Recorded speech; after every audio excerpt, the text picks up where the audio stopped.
ప్రియమైన వారలారా, యేసు మిమ్ములను ప్రేమించుచున్నారు. మీ మీద ప్రేమ ఆప్యాయత ఉంచారు కనుక దేనికి భయపడకండి. ఆయన ఉన్నప్పుడు ఎందుకు కలవరమునొందాలి? ఆయన సరైన మార్గంలో చక్కగా నడిపించెదరు. అయితే మీరొకటి చెయ్యాలి. యేసు మీద మీ హృదయమును స్థిరపరిచి ఉంచాలి. మీ కండ్లు ఎప్పుడూ యేసు వైపు చూడాలి. ఆయన ఏ వాక్కునిచ్చిచున్నారని గమనించి దాన్ని విశ్వసించాలి. అప్పుడు మీ జీవితంలో ఆశీర్వాదంగా మీరు నడుస్తూ ఉండవచ్చు. యేసు చెబుతున్నారు, యోహాను 8:12 నన్ను వెంబడించువారు చీకటిలో నడవక జీవపు వెలుగు కలిగియుండునని వారితో చెప్పాను. చూడండి, నన్ను వెంబడించువాడు చీకటిలో నడవక జీవపు వెలుగు కలిగియుండును అని దేవుడు చెబుతున్నారు. అదే చీకటిలో నడుచుట, వెలుగులో నడుచుట. యేసు మనకు జీవపు వెలుగై ఉన్నారు.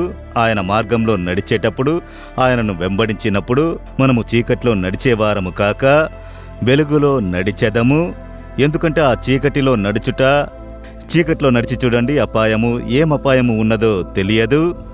ఒక గ్రామములో తెలిసిన ఒక స్నేహితుని గురించి చెప్పబడిన ఒక సంభవము. ఆయన పని ముగించుకుని రాత్రి సమయంలో ఇంటికి వస్తారు. ఆయన తిరిగి ఇంటికి వచ్చే మార్గములో చీకటిగా ఉంటుంది. ఒక స్ట్రీట్ లైట్ లేదు, వెలుతురు ఉండదు. రాత్రి 9 గంటలకు పైన పని ముగించుకుని వస్తారు.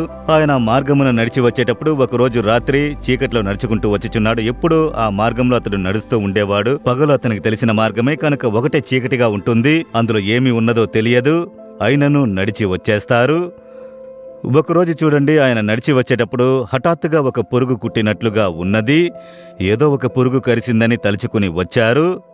ఇంటికి చాలా దూరం నడుచుకుని వచ్చి ఇంటికి వచ్చి చూస్తే ఆ స్థలంలో కోర్లు దిగినట్లు కనిపించినది. రక్తం కారి ఉన్నది. అప్పుడే తెలిసింది ఏదో సర్పము కాటేసింది, ఒక పాము కరిచింది అని చెప్పి. వెంటనే అది ఏ పామో తెలియదు. హాస్పిటల్కి తీసుకుని వెళితే గ్రామం నుండి తీసుకుని వెళ్ళినప్పుడు అతడు మరణించినాడు. విషము తలకెక్కి మరణించినాడు. ఎందువలన ఆపద? అతడు ఇంటికి వెళ్లే మార్గము అదెప్పుడు వెళ్లే మార్గమే. అయితే చీకట్లో అతడు నడిచెను. ఆ చీకట్లో ఆ మార్గంలో ఏమి ఉన్నది, ఏ విషపురుగు ఉన్నది, ఏ ఆపద ఉన్నదని తెలియలేదు. పగలు చూసినప్పుడు మంచి మార్గమే. అయితే చీకట్లో ఏ ఆపద ఉన్నది, దాగి ఉన్నదో తెలియదు కదా. మనము దాటి వెళ్లే మార్గము అలాంటిదే. జీవిత మార్గములో మనము పనిచేసే స్థలములో, నివసించే స్థలములో, బిజినెస్ చేసే స్థలములో, మనము సేవ చేసే స్థలములో మనకు ఏ ఆపద ఉన్నదో తెలియదు.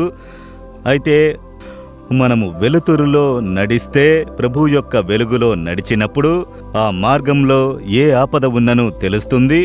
దేవుడు దానిని చూపించును. మనము ఆ ఆపద తొలగి వెళ్ళగలము.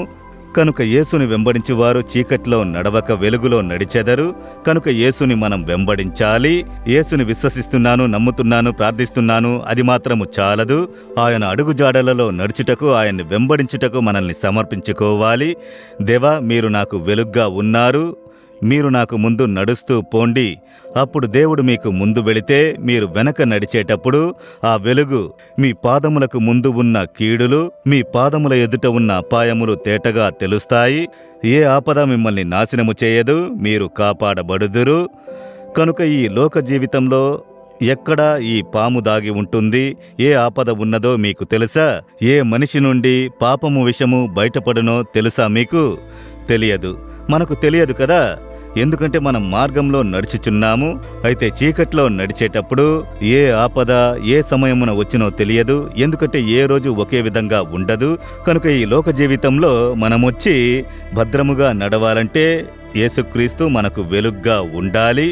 మీరు ఆయన మార్గంలో నడుచుటకు సమర్పించుకోవాలి. ఇప్పుడు చెప్పండి, యేసయ్యా, నా జీవితమునకు మీరు వెలుగ్గా ఉండి నన్ను నడిపించుడి. ఈ లోకములో ఎన్నో ఆపదలు ఉన్నవి, బురులు ఉన్నవి, మరుగై ఉన్న ఆపద ఉన్నది, దుష్ట మనుషులు ఉన్నారు, అసూయ కలిగిన ప్రజలు ఉన్నారు, నాకు కీడు చేసేటటువంటి మనుషులు కూడా ఉన్నారు. ఎవరి దగ్గర నుండి ఎలాంటి ఆపద వచ్చినో తెలియదు. కనుక మీరు నన్ను నడిపించుడి, వెలుగులో నడిపించుడి అని సమర్పించుకోండి. చక్కగా నడిపించెదరు. నేను నడిచి వచ్చిన మార్గమును తిరిగి చూస్తున్నాను.